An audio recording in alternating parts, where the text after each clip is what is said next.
Thank you. I haven't done anything yet. The first thing I want to do is to ask everybody to find their cell phone and to turn it off, please.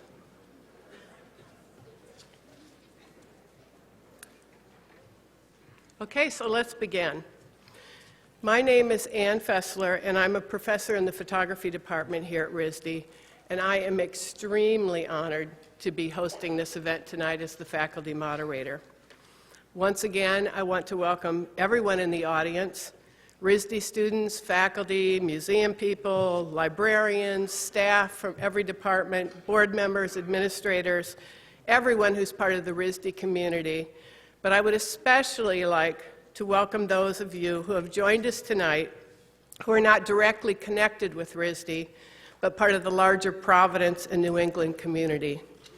The Dr. Martin Luther King Jr. series, which we host each January, is an opportunity for RISD to invite the wider audience, the wider community, to join us at the table and in conversation at meals, workshops, films, talks, and concerts that celebrate the teachings of Dr. King and highlight the role of creative endeavors in advancing democracy and equity.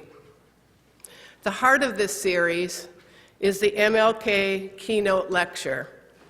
Recent keynote speakers have included Angela Davis, Harry Belafonte, Marian Edelman, and tonight, as you all know because you dug out of 20 inches of snow to get here, we honor Danny Glover.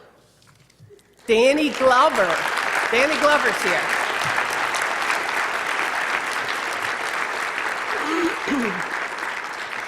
In thinking about what I might say tonight in the few minutes I have, I was thinking about the students who would be in the audience tonight, young artists and designers who were born, on average, about 30 years after the events of the 1960s that so dramatically transformed this country, though it is obviously still a work in progress.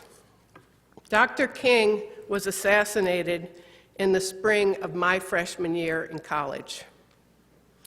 I remember walking back to my room after dinner, and I saw 5 or 6 young African-American women huddled around a TV in the basement of the dorm, sobbing. I will never forget that image. If I imagine charting my life on graph paper with little dots along the way, where I intersected with other people or experiences that changed the direction or angle of that line of my life, that moment, seeing those women sob, would be a point on that line. At the time, my life was preoccupied with art classes and how I was going to break it to my very practical parents that I had declared art my major. Studying art at that time was quite different than it is today, at least in my university. There was only one way to make art if you wanted to be a real artist, and that was to exude one's feelings onto canvas through a series of abstract marks. Art was something one did squirreled away in a studio, preferably in a tortured state of mind. But frankly, I was 18 and I just wasn't that tortured. I was just beginning to awaken to what was going on in the world, and the world was much more interesting to me than what was in my subconscious. But I was warned. Artists who tried to address social issues in their work were at best ineffective, and they produced bad art. Well, I certainly didn't want to produce bad art. So this was something I was trying to still reconcile a year later as I ran across campus through clouds of tear gas to the sounds of voices amplified by loudspeakers, protesting the Vietnam War and racial injustice. Issues I was interested in, but it was still a bit abstract to me because I had never talked directly to someone who had experienced the things being talked about. Then in the spring of my second year, I shared a dorm room with a fellow art student who could speak about these injustices from her life. The story she told me late at night in our little dorm room resulted in a tremendous shift in my thinking and understanding. Her life intersecting mine is still today one of the most significant points on that graph. Excuse me. By my third year, I was cutting more and more classes to participate in protests, and had Ohio State University not shut down midway through the spring semester due to the severity of the riots, I would likely have flunked out. The work I was making in my classes felt a bit meaningless to me compared to what was going on inside. I knew what that meant. I knew it meant I was not a committed artist. I was a bad artist. Then, to make a very long story short, I found my way to a professor who taught multimedia classes, photography, film, video, sound, mediums where content was permissible at that time. He encouraged us to draw upon our interests and experiences, seek out and commit to what was meaningful to us, find our voice, and use it. To hell with what was fashionable in the art world. What I learned indirectly from my roommate, Linda, and my teacher, Tom, was that one person can have a profound effect on another person's life through their stories, their teachings, their actions, and yes, my former teachers, through their artwork. Tonight, we are extremely honored to have in our keynote speaker Mr. Danny Glover, a shining example of someone who has listened, who has spoken out about inequity, empowered others, and provided support to other creative people in their quest to give visibility to injustice. I'd like to conclude my opening remarks with one of my favorite short quotes from Dr. King. I think it's relevant to teaching, to socially engaged art, to community action, as well as to intimate relationships. Whatever affects one person directly affects us all indirectly. I can never be what I ought to be until you are what you ought to be. I hope each of you has the honor to become a point on someone else's graph. Thank you. And now I'd like to welcome the amazing Roseanne Summerson, president of RISD, to the podium.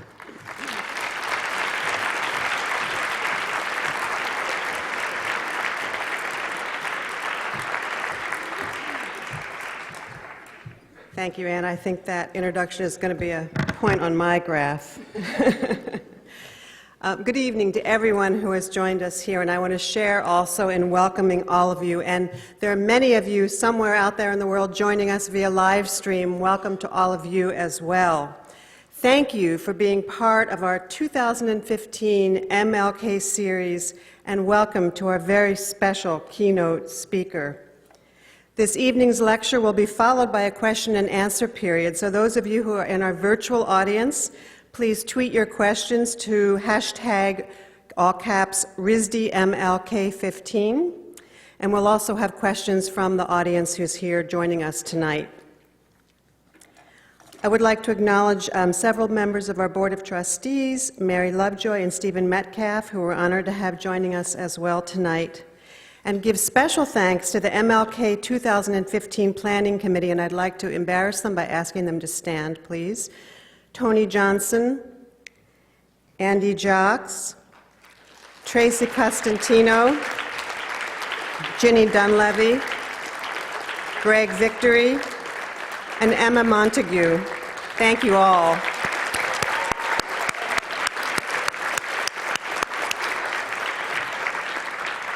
Your work on behalf of the college and the community truly honors Dr. Martin Luther King's legacy and his call to action. In the last week, RISD's students, faculty, and staff have participated in acts of service to the community, with 162 attendees at the MLK opening celebration, and 155 student volunteers devoting their day to working with community families to demonstrate how art brings us together. We run a big program in the MLK Elementary School, inviting kids and families from all over the community. And I was also there on Martin Luther King Day, and one of the kids said, "This is the most art I've had in my whole life in one day." Which is both good and bad, I have to say. Throughout the centuries, the work of artists and designers have posed questions and provided responses to injustice, to political upheaval, to violence, inequality, and the countless social ills that have challenged cultures. As artists and designers, we have the privilege to, and perhaps as Anne said earlier, the obligation of using our skills, our talents, and training not only to express our view of the world, but to create significant responses to the situations and challenges that we are facing today, and they are many. Tonight, we are extremely proud to welcome Mr. Danny Glover, someone who serves as a role model for all of us in creative practice, someone who inspires us with his constant advocacy for and engagement with the many who don't have a voice or who don't have the same visibility. Mr. Glover is a celebrated artist, acting, producing, and receiving acclaim for a wide range of work in film, from blockbusters to smaller independent features since his first leading role in 1984. Some of those images have been visible here earlier tonight. However, the long list of film credits do not present the complete picture. Mr. Glover's commitment to community activism and his philanthropic efforts, which have been directed toward advocacy for economic justice and access to health care and education programs in the U.S. and Africa, represent some of his greatest successes. In recognition of his contributions to these endeavors, Mr. Glover has received the Pioneer Award from the National Civil Rights Museum, a Medal of Arts and Letters from the French Ministry of Culture, and an honorary doctorate of humane letters from the University of San Francisco. Mr. Glover has served as a Goodwill Ambassador for the United Nations Development Program and currently serves as a UNICEF Ambassador. Lovature Films, the production company Mr. Glover co-founded in 2005, is dedicated to the development and production of films of historical relevance, social purpose, and commercial value without losing sight of artistic integrity. Mr. Glover exemplifies the creative practitioner whose work has resonance and influence beyond individual acts. He represents the artist who understands that what we express and how we communicate has the potential to engage a broad audience to create positive impact and positive action. Tonight we honor and welcome Mr. Danny Glover, a man of integrity and influence whose life and work and talents aligns with a demonstrated commitment to the values that we all uphold here at RISD. Thank you for coming to RISD, and please join me in welcoming Danny Glover.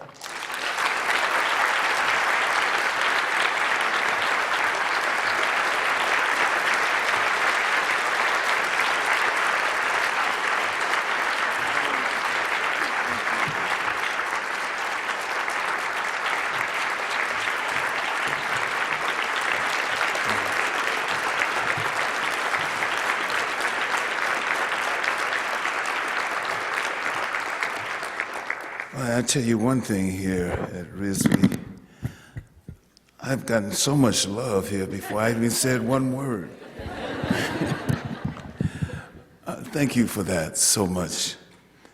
Well, what a journey to get here. And as we all know, that there was always the opportunity, the possibility that I wouldn't get here because of the weather, something that's out of all of our control. But I'm here, and I just want to thank you for embracing me at this particular point in time. And I mean that in the most humblest way. I was talking to Tony Johnson. I want to talk to Tony, the director of Cultural Student Engagement. And we were discussing the time I had been here, and I had been to Providence, because you know the question when you come to some city is, have you ever been here before? It's generally the question. And I realized that I guess I had been to Providence, and I remember coming to Brown University speaking to a group of black MBA candidates, students, and a friend of mine who I had been at San Francisco State with in 1968. He was part of the Black Student Union and part of the strike at San Francisco State. Came in, and I hadn't seen him in such a long time. His name was Joe Duran. And I said, and all I remembered was Joe during those moments when we were on strike in 1968 and 1969. I didn't know, I assumed that he was at Brown University, but I didn't know he was here at the Rhode Island School of Design until Tony told me that. And it's a testament to his work in combining that of art and social justice. Here he is now with students here at this prestigious university. And he had been a major part of the strike of 1968, which brought about the first ethnic school of ethnic studies in any major university in this country, and still exists in its now 44th year. I'd come here once again before for the Latin American Latino Film Festival. Those are the kind of things that you remember as you travel from one place to one thing, and all of a sudden they come alive. I was believing with my friend, my great friend, director from Cuba, Rigoberto Lopez as well.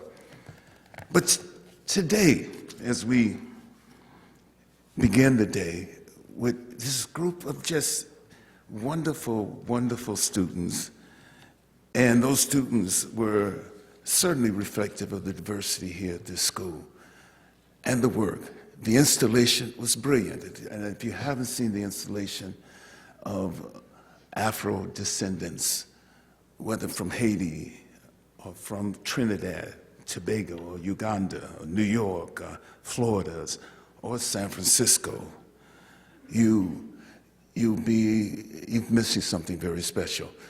And to have lunch there and to be fed physically with the food, and also to be fed spiritually in my soul with the artwork was just amazing. And I want to thank you, all of you who participated this afternoon in lunch. And certainly I want to thank Renee Payne, who brought back so many memories and touching memories of my life throughout moments as a child, my parents, my brothers, etc.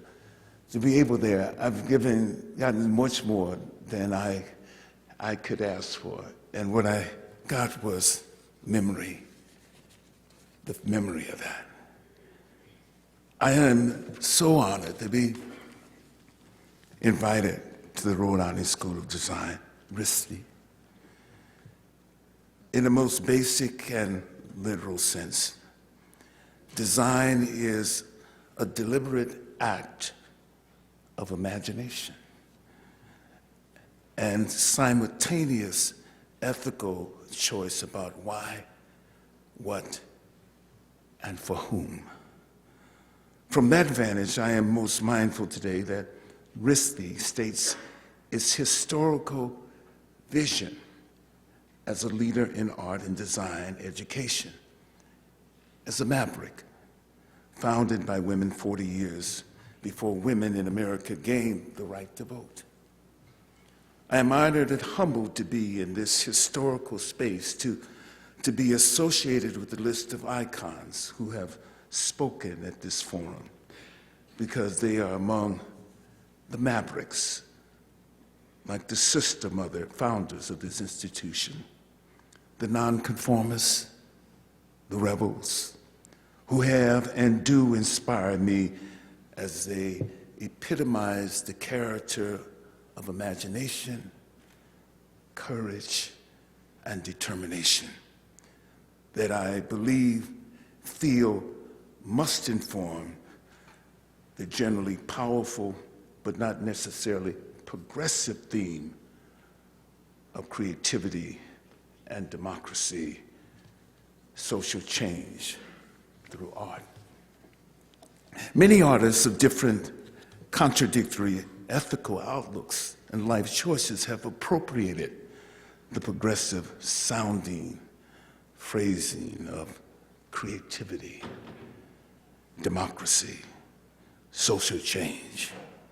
But Harry Belafonte and Angela Davis, to mention two, Harry Belafonte has imagined, designed, and produced a life of art and ethics that made it possible to challenge, to create beauty and wholesome, empowering meaning and improve humanity out of the poverty, disease, racism, and misery of his own personal, national, and global encounters over nearly 80 years.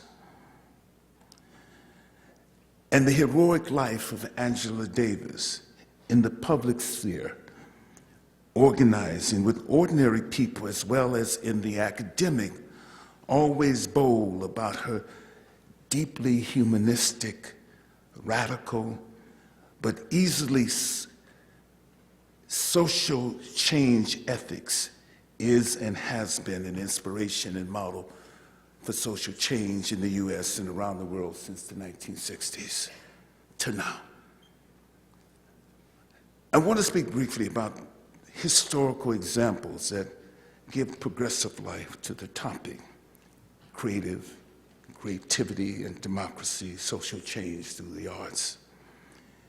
In doing so, I want to note and emphasize the kinds of social ethics which give us sociological character, faces, and voices to life-defining social justice issues of today. For example, expressed in the powerful, people poetic, I Can't Breathe. Black Lives Matters. And as I saw, Black women matter. Financial crisis. The 99%, the 1%. An imaginative and creative terminology of sorts, one might say eloquently designed and propagated among the public by smart and greedy, almost as though it were natural development beyond the control of ordinary women and men. Demos, my time, my moment, power to the people. Dr. King's Where Do We Go From Here?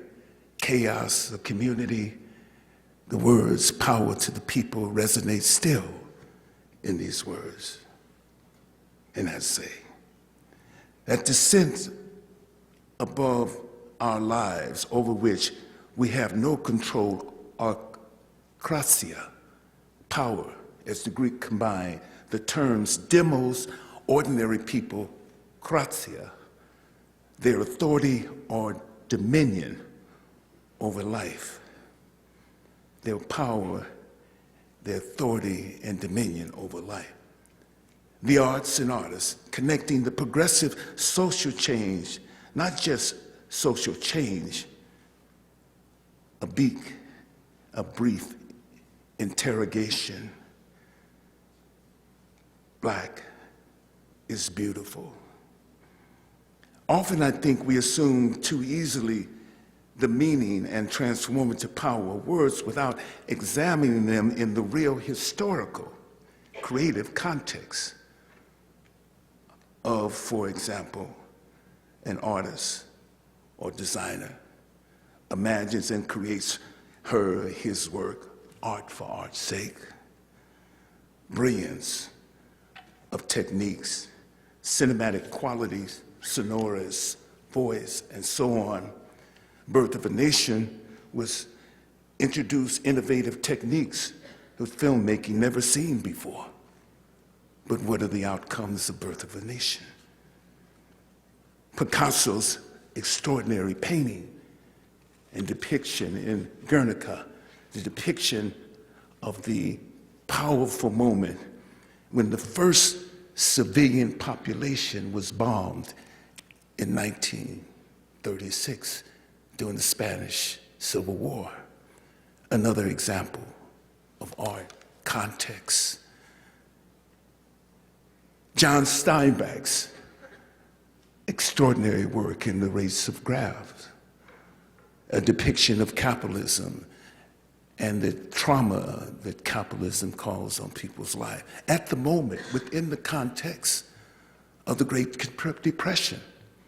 Not absent from any context, but it takes place in a historic moment, an important moment, revealing, understanding, and commitment to truth and justice, the kind of work that he uses his enormous talent. We can go on and on and on, whether it's Lorraine Hansberry, Raisin in the Sun, or whether it's Clifford Odette, Awake and Sing, using art as a platform to understand, to love,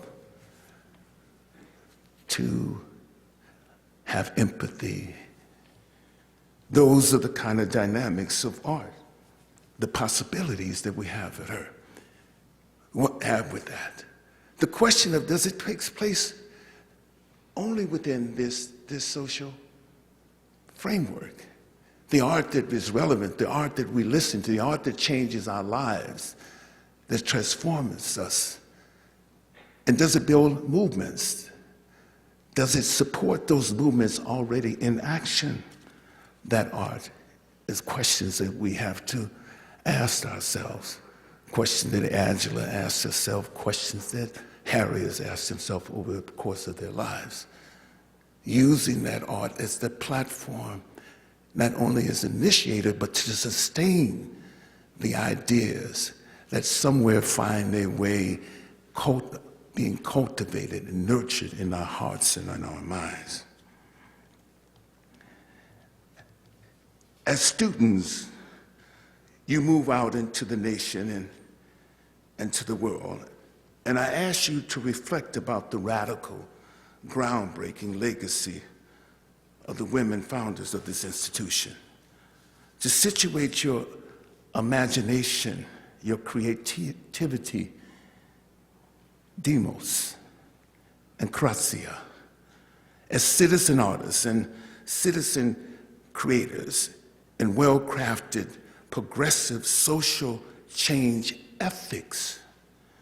Your designs could all too easily be about advancing of the social ethics that lead to indiscrimination, leading drones or stealth bombs, or they could be inspired and informed by the spirit of the likes of a maverick like James Baldwin. And I quote from James, "The precise role of the artist is to illuminate that darkness, blaze roads through vast forests, so that we will not in all our doing lose sight of this purpose, which is, after all, to make the world a more human-dwelling place." In a recent article in which Chris Hedges, a few months ago, talked about imagination, the power of imagination, and he talks about Shakespeare and how Shakespeare portrays the tension between the pre-modern and the modern. He sees the rise of modern as dangerous. The pre-modern reserves a place in the cosmos for human imagination. The new modern Machiavellian ethics of self-promotion, manipulation, bureaucracy, and deceit are personified by Iago and Richard III and Lady Macbeth. Maybe we have another way in which we understand the value of Shakespeare, not simply the glorious ways in which we can do the iambic pentameter, but another way in which we can understand the depth of that moment.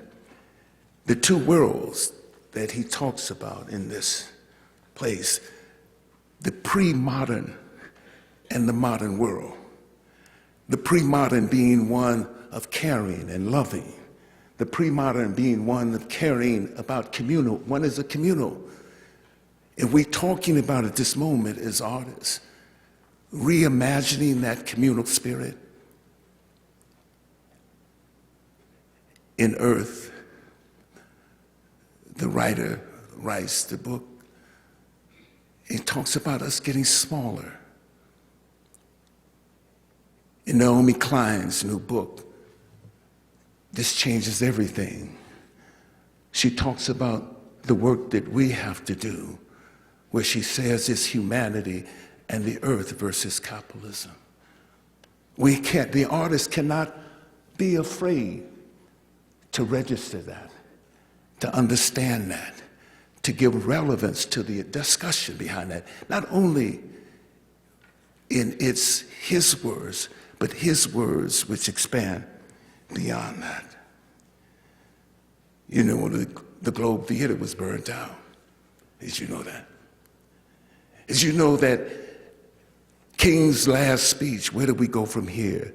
Community of Chaos is nearly 50 years old.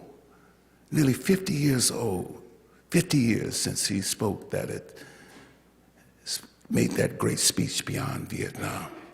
But it's been in the last 4 years or 4 decades, we've lost half of the wild animals in the world in less than 4 decades.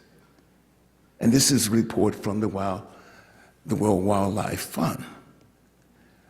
Where do we go from here in our understanding of the planet and the work that we have to do to restore her? Not simply to kind of exist and find ways to manipulate the situation, but alter our behavior. How does the artist what role does the artist play in the whole process? Ossie Davis, only a month before he passed, in a conversation, he said that while he was working on the play he had not worked on in 40 years. And I said, why are you working on this play? And he said, we need artists to save us from machines. We need artists to save us from machines. We make the world, as Baldwin says, a more human place. Instructs, requires the kind of vision and courage, daring, and insistency that is the legacy of the founders of this great institution. Baldwin's gifts to us, gifted us with guidance. Any real change implies the breakup of the world as one has always known it, the loss of all that gave one an identity, the end of safety. The end of safety is meaning that the road that we march in is uncertain, but the uncertainty may be what we need to survive as a human species. Creativity and democracy, social change through the art forms, from abstract to reality. Beautiful words, creativity, democracy, social change, the arts. Abstract words unless creativity, imagination, inspiration, ingenuity, inventiveness, resourcefulness, vision, innovations are all linked in collaboration with democracy. The demos, ordinary people, craxi, power, the power of ordinary people as democracy. Harry B. and Angela are prime examples of artists, intellectuals, activists who have made highly invisible, individualized art, not invisible, and made politics in connection to social change of their time. Individuals, arguably unique in voice, aesthetics, style, not proponents or purveyors of the arts and artists as tools for change, instrumentalists, not but in the Baldwin tradition of change as an alteration in the social order of society. My main intention in this brief exploration of the theme, creativity and democracy, social change to the arts and artists, through the genres, whether painting, drawing, sculpture, graphics, design, etc., are all inviting abstractions until qualified or informed or imagined and expressed in relationship to ethics, principles, moral codes, ethos, character of a nation. That, as Baldwin says, breaking up the world, as one has always known it, loses all that gave one any identity, the end of safety. He is in a way asking us to be reborn again in the world. And to be reborn is that how do we listen to all the relationships that we have with all the species to be reborn in the world. Every species is relevant in our task. How do we listen to those voices that we, throughout history, have denied their existence with a new sense of purpose, understanding, compassion? That means being reborn. Certainly is our task, our commitment to save ourselves is to be reborn, is to find those elements that are talked about, those elements of within the pre-modern world, those elements that allow us to understand the wisdom of those whose feelings and relationship with the world are different, whether it's Sitting Bull, whether it's Lorraine Hansberry, who took from Sitting Bull, whether it's Shakespeare, who had some connection with Sitting Bull. Perhaps this is our path, to be reborn. He is asking us to be reborn, not just to go on in the world and identities we were born into. As my friend James Early says, a new world is possible if we imagine so. A new world is possible if we imagine so. It is the artist's responsibility, artist citizen, to imagine so. That is our task. That is our mandate. That is our salvation. So go forth from Rist out into the world, asking and answering for yourselves, what worlds do I inhabit? What worlds can I imagine? What world am I? Will I create? and with what values, codes of conduct, social justice,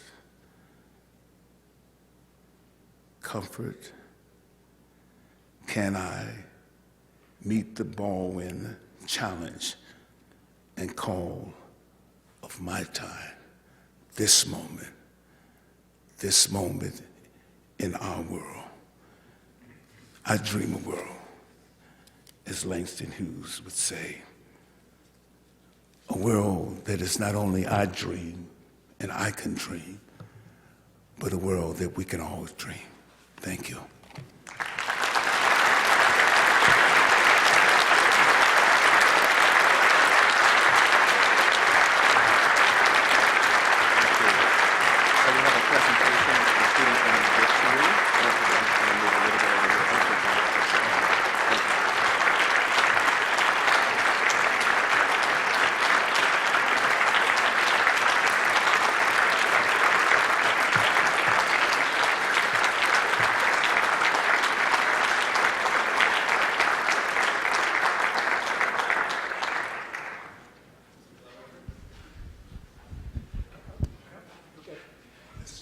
Is it on? It's on.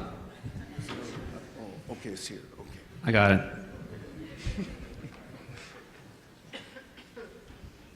Mr. Glover, I'm standing here tonight as representative of our community, a student community, a vibrant student community that represents 59 countries, a wealth of artistic traditions, and an array of cultural backgrounds.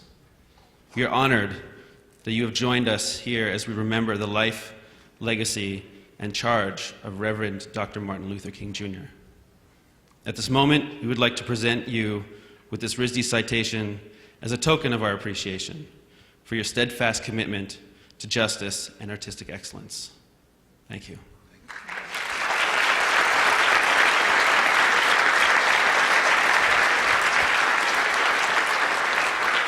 The students of the Rhode Island School of Design honor Danny Glover for his distinguished artistic achievements and inspiring use of the arts for social progress and his unwavering commitment to global justice. January 2015.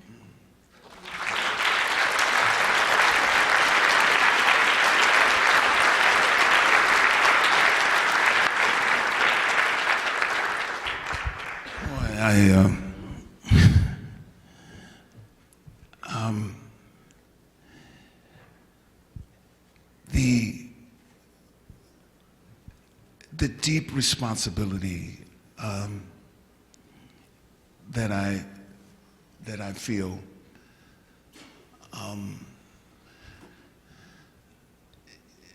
becomes even deeper as I advance in age. To begin to try to imagine the world that I want to see, to have the kind of dialogues. We were at dinner talking about some of the things that I witnessed, saw, and opportunities that I've been able to see, been able to be a part of. And it keeps me up at night. It wakes me up in the morning, in the sense, and looking for some sort of discussion. And sometimes the discussion itself, or the opportunity to come here and to fashion in my own thoughts some of what does not meet within the world that we exist in. I had an interesting conversation with Bob Moses, who was an architect of the Freedom Summer in 1964 and a major leader in Student Nonviolent Coordinating Committee. And we were talking about testing. And he was saying that testing was a way that legislators, in search of what he would call some way around accountability, that testing, not taking into consideration how children learn, how they absorb the world, how teachers function in such a way. So he said that if I can create structured opportunities for children in math, I don't have to worry about testing. So if the structured opportunities for the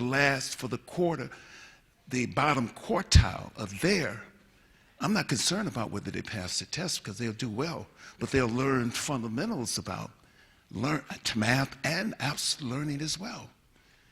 And I said, well, think about that in a very simple way. He's taking it out of the framework in which there has to be some kind of construct in which kids have to be judged by the score they got on a particular test, not on their understanding and referencing the whole process of learning and education in the sense. And it made sense in a way, in the process. And the little moment like that of some sort of revelation in some sense, because you ask yourself these questions about education and why, for what is the process of learning, how do kids learn, how do they translate that learning into something which is beneficial and meaning to them, in a sense. But that in some sense, we touch on the basic thing about where do we take the real world, the absolute world that we've engaged ourselves in, the real world, the process that has happened over the more than 200 years of industrialization, where we become, as King would say, more concerned about what we consume than more concerned about the fate of our fellow person, our brother and sister, that we witness the triplets of war, consumption, and racism. And we codify that in our own way by ignoring it and becoming a part of it. Because certainly, as we understand, we're going to have to change our whole pattern of how we deal with the world.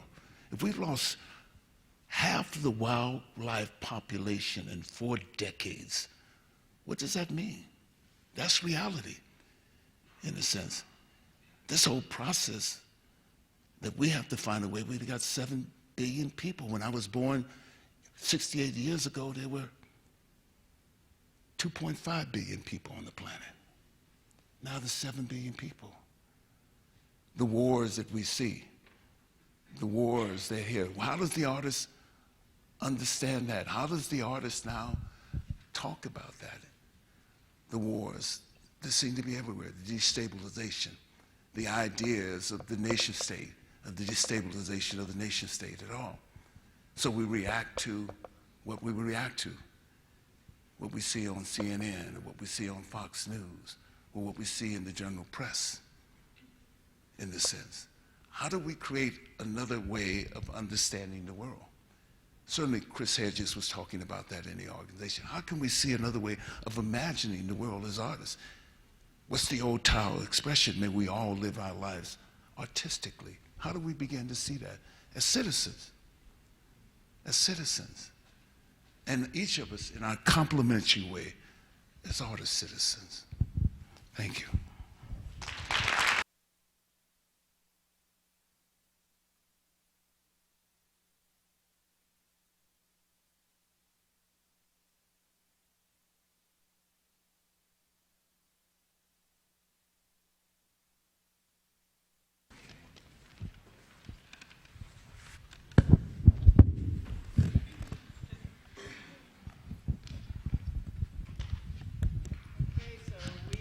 Going to take some questions from the audience now. If you could raise your hand if you have a question. You're so blown away you can't even think of a question. Great. Thank you. To elaborate on that idea of being born again, and when you mentioned compassion,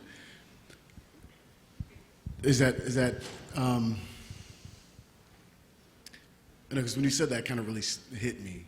And I feel Could you like, speak up a little bit? I'm sorry. no, I was asking if you could elaborate on the idea of being born again, and that and those ideas of compassion. I work as a substitute teacher, and I work with a lot of youth in alternative schools and schools in the New Bedford, city of New Bedford. A lot of the youth seem to be caught up on things like world star hip hop, which shows a lot of violence. It's not really about music and the things they talk about, and it feels like it's so. I'm 35 years old, but it seems like they already know so much more about negative things than I did when I was a kid. And we went over these things on character and compassion. And when you talked about being born again, it kind of hit me as a society for people. And I talked about metaphorically, and I think Baldwin is the same too. When I'm saying, I don't see it as a religious. No, me neither. But when you mentioned okay, then I just wanted to. How could we get to re-grasp those things as compassion? Like when I was talking with kids, it seems like some of the youth in my school, like just the ideas of character. We talked about like respect and trustworthiness, and I don't know if loyalty was one of them, but like how can we get that as a society, especially when we're so full of, because I'm not a religious man myself either, but how do we get that back in our society to really, as a whole, how do we share that? How do we, besides, I think example, but I just, that metaphor kind of caught me and I felt like you're honest. Well, I think I'm not going to pretend that I know. I think when I first came here earlier, I was saying I'm going to have more questions than I have answers to it. So I'm not going to pretend that I know, in the sense. I know that every single moment that we have to be able to do, every moment that we have has to be devoted to the idea of self-transformation in every sense. I remember when I was at Lanier High School with the Algebra Project when I first joined the board, and I watched young men and women embrace the idea of algebra from another way in which was different than I'd embraced the idea of algebra when I was their age. And I found that in that process, I saw another level of growth happening among them at that moment, another level of understanding within themselves that I didn't anticipate. Maybe that is the response, or it is the beginning of the emergence of something different within them. It so happens that this was about 10 years ago, 12 years ago. Well, when I went to Freedom Summer, I saw two of those young people that I were there who were moderating and participating in connecting that future of Freedom Summer 50 years ago with their particular future now. And maybe we have to find the language, a new language, If I see another commercial where I see another commercial, in some sense, where I see young men with beat headphones on, and as if they've empowered themselves by wearing beat headphones, I'm gonna go scream in some sort of sense.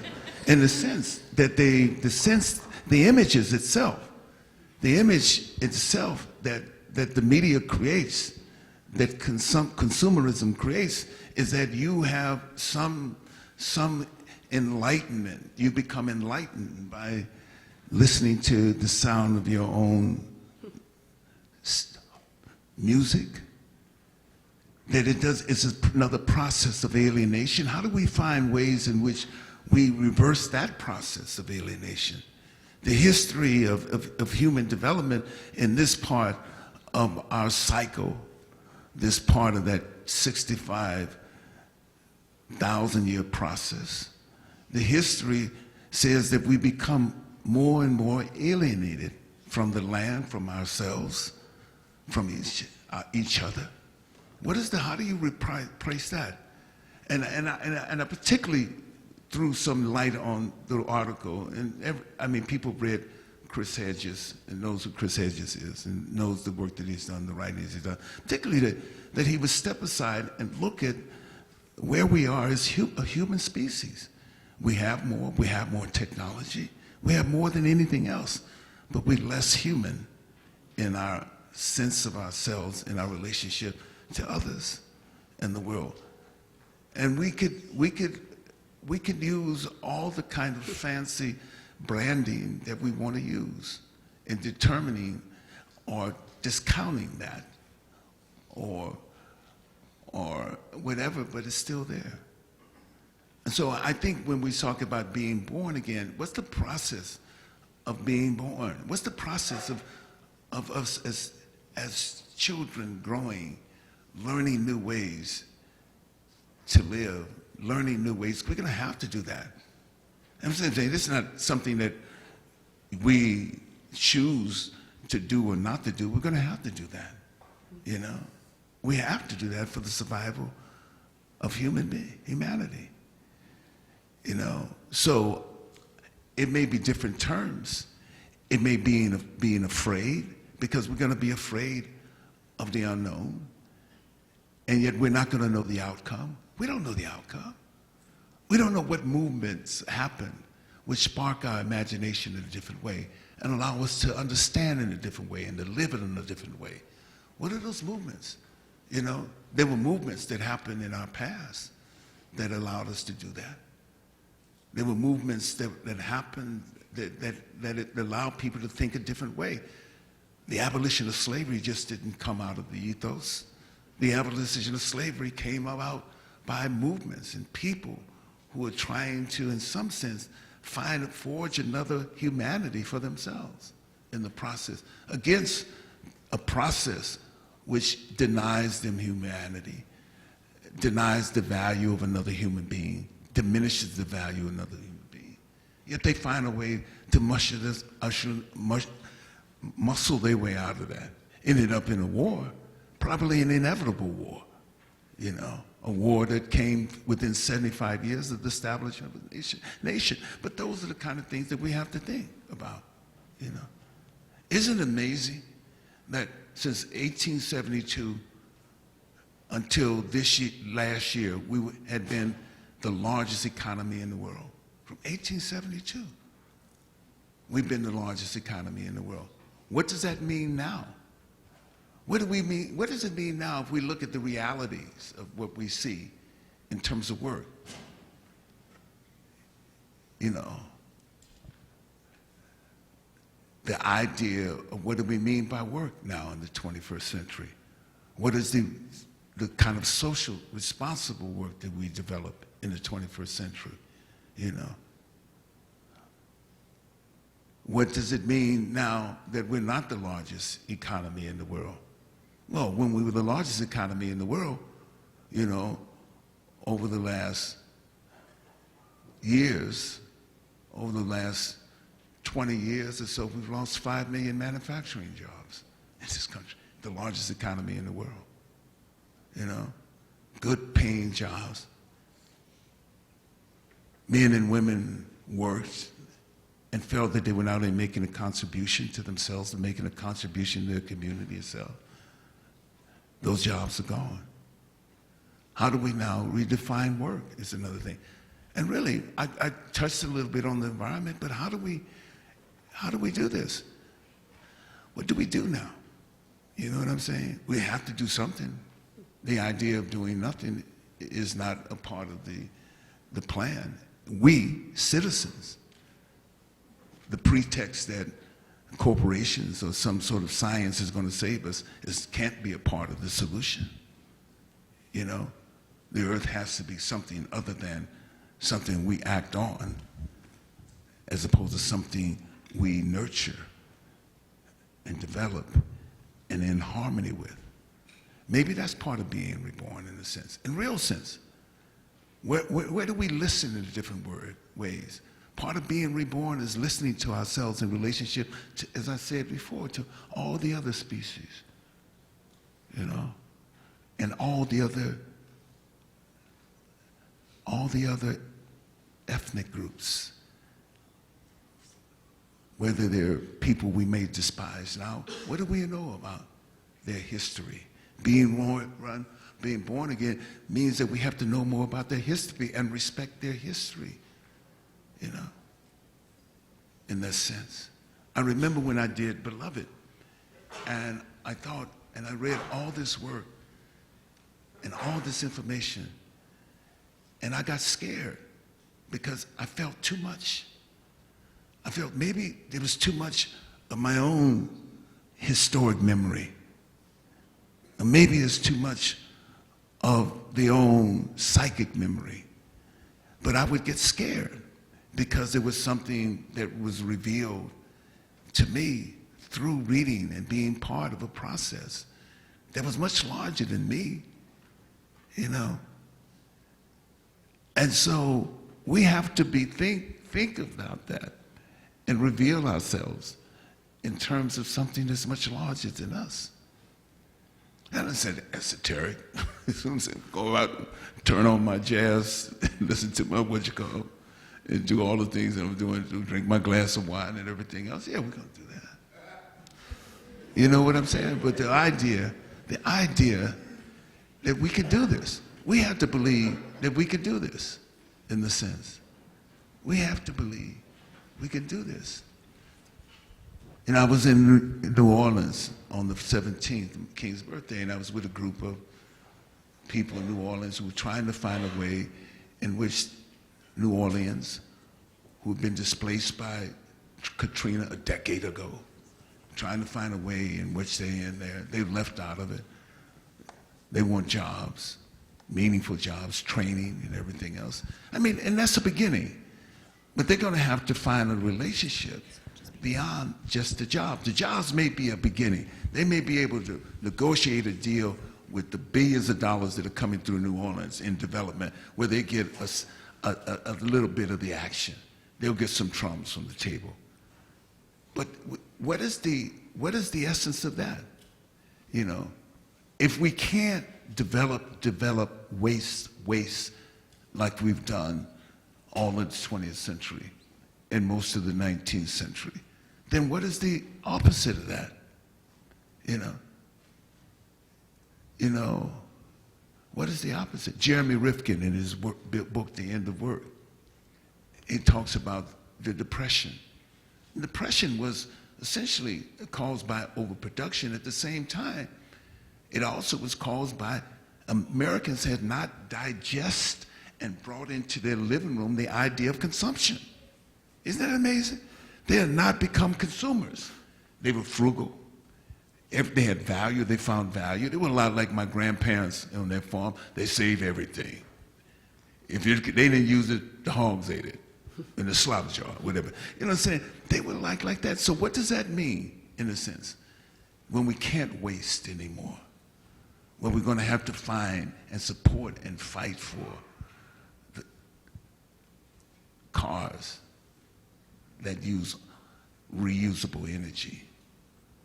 Or then we're going to have to fight for and fight against the Keystone drilling. You know? And you say that. You say, well, look here. I got a friend of mine whose son is making more money than he ever made driving one of those trucks. Yeah. But where do we cannot, there's not this spigot that we can turn on anymore without further damage to the world and further damage to the planet, Mother Earth, rather, without that. So, yes, being born again means all that. You know? Okay. It does. That was a very good question. And you find out we're learning everything else. You know, I have to talk to, you know, I said I go to a Texas college, a black college in Texas. I said, and I gave them, said, you have to be concerned, all of you black students, you have to be concerned about the climate change like everybody else. You can't be absent from it. You know? You have to be concerned about the issue of immigration like everybody else, like it's the civil rights issue of the 21st century, migration, integration. You have to be concerned about it. You have to be able to kind of digest, understand it, and understand what is happening in the world in that sense, why people are driven from where they live. You have to be concerned about climate change because there are people who don't have any choice. You don't have any choice. They're figuring out how we're going to evacuate a city 2,000 kilometers from Maputo in Mozambique. Not how we're going to change back. Or islands, thinking about how we're going to evacuate. That's concern. Islands that are about to disappear into the ocean. That has to be our concern. As we talk about equity, justice in the sense, the justice doesn't meet itself out in what we're more, that we consume more. The justice meets itself out that we have a true honesty about who we are as human beings and find the truth about who we are each other as human beings. The first grade, I heard a fourth grade teacher say the first thing he asks his students at the beginning of the year, what does it mean to be a human being? In the fourth grade, what does it mean to be a human being? We're going to have to discover that in our real life as artists. We're going to have to determine that. We, the people, not the propaganda, we, the people, have to determine it.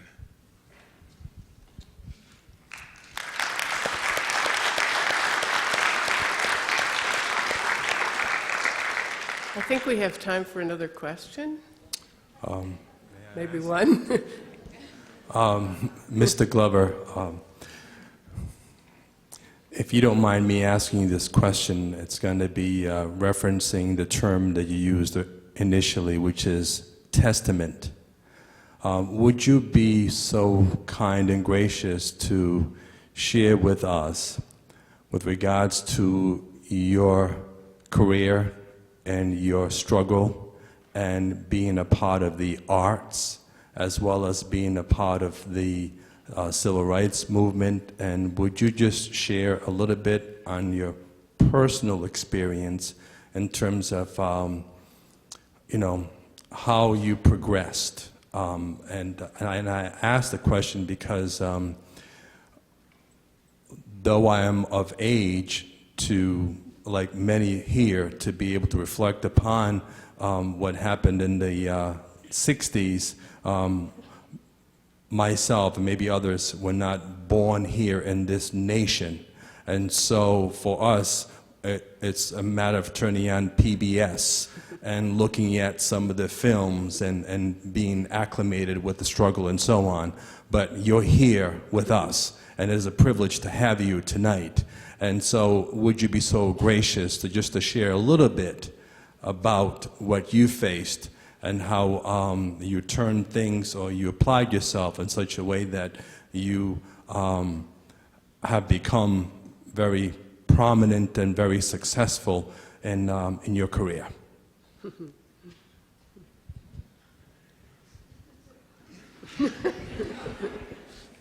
He wants your life story. Let me say this, and I'll say this, that we all, wherever we are in life, it's because we exist in a particular moment in human history. The advantages that I may have had are not the advantages that my mother had, or other black artists that may have had. And yet, at the same time, the advantages that my mother had were not the advantages that my grandmother had. Her grandmother had, who was born in 1853 and freed by the Emancipation. So, in one sense,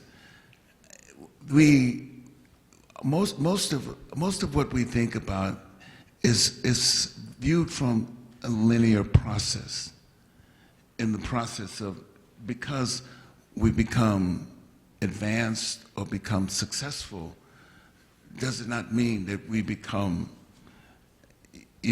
better. It's just that we became successful in a relationship that, and unlike the the kind of phrasing of if we stand tall, it's because we stand on the shoulders of those who come before us, in that sense.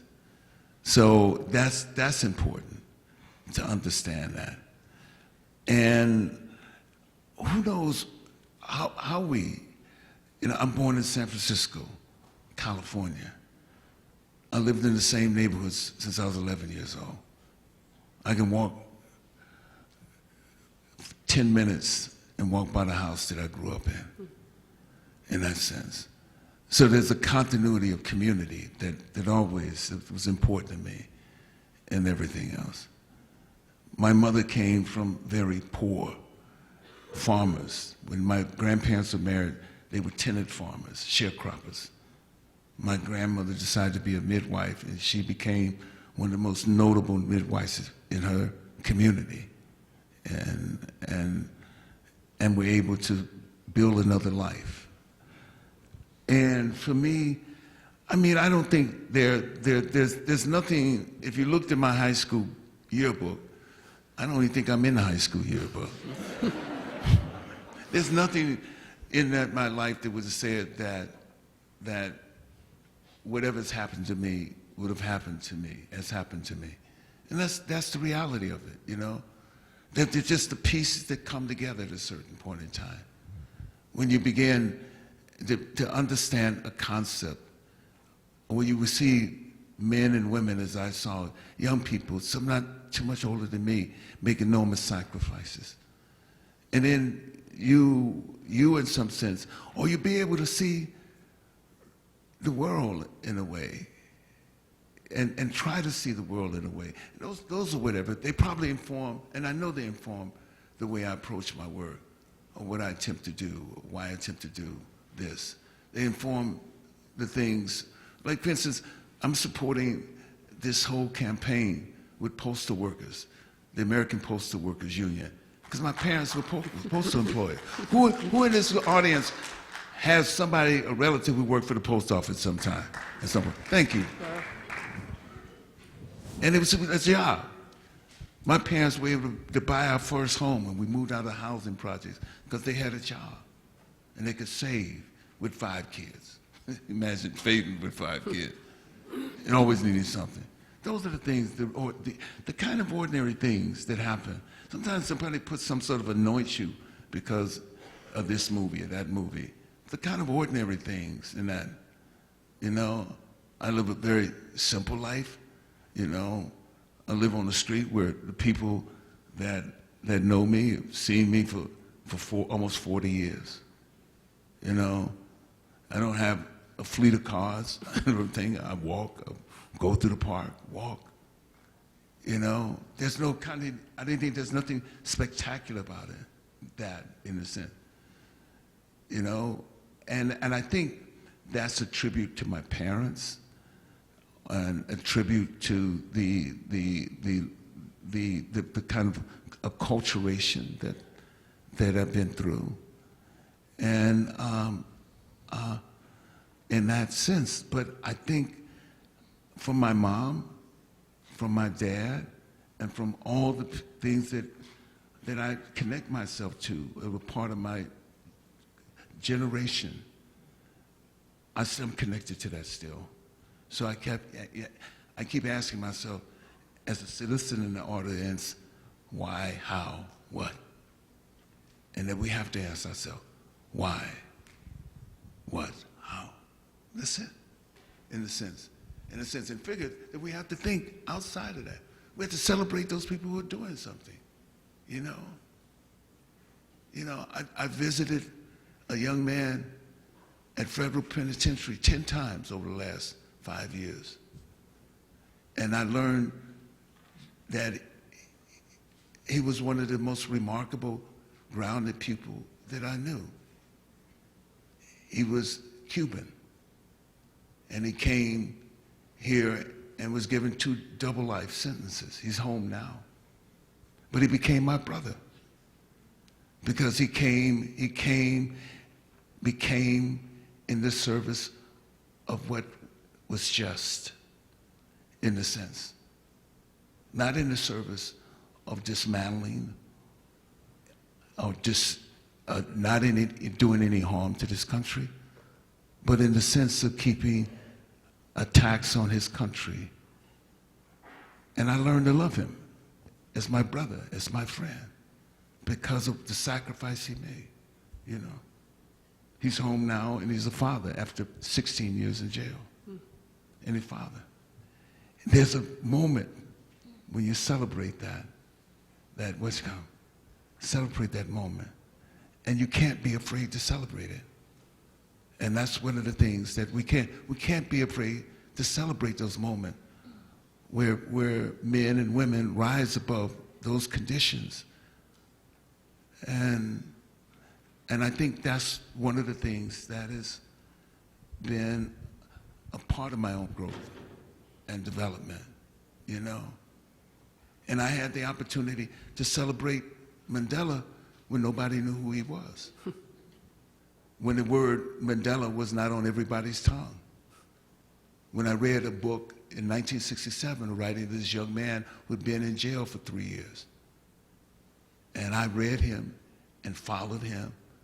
And as Harry was singing when Paul told him, get them to sing your song and they want to know who you were. They're going to want to know who you are. So I began to listen to Miriam Makeba. I began to listen to Hugh Masekela. I began to listen to Marianne Bula. I began to listen to all of that. And then I wanted to know who these people are. So with students and after students, we were holding placards in apartheid and everything else. Those are the things that shaped me at that particular moment. And then when I got a chance to do theater, my work, if you look at my theatrical biography, is mainly the work of the great South African playwright Ethel Fugard. Because I began to say, I've had the opportunity to say what I feel. I've been able to learn not only the craft of acting, I used to laugh at it, I wasn't making a quarter, but I was getting ready to laugh at the fact I get a chance to say what I feel, to learn the craft of acting, and to say whose side I'm on in the world. Whew. That was the most enormous moment for mine.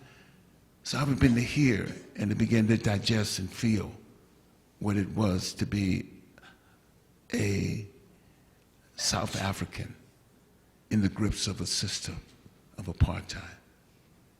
And I used it as a platform myself. Every performance I would dedicate it to someone, a picture I saw, to someone homeless. I would dedicate it to Mandela. I would dedicate it to Winnie. I would dedicate it to just the children of Soweto. And it elevated the performance. I don't know if it made me a better actor, but it elevated the performance more meaningful. Those are the things. That's what we do as artists. When an artist paints something, draws something, intuitively, instinctively, they have a view of the world and a sense of themselves and their relationship to humanity. It's beyond them, it's bigger than them. And we have to keep making it be larger than ourselves.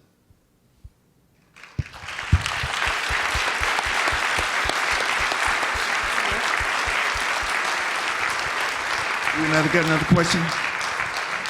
I'm all right. I'm here now. Well, you know, you're going to sign some autographs, too. Okay, all right. Okay, so I think what we'll do is, I think I'm getting the signal that this is all the questions, but Danny Glover has graciously agreed to sign autographs. Did you know you did that? I knew that.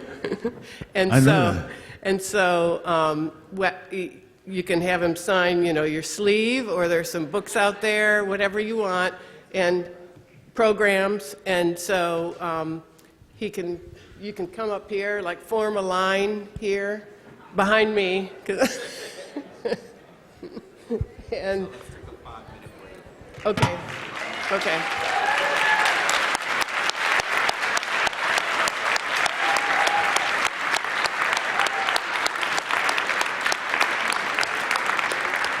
Do you need some more water?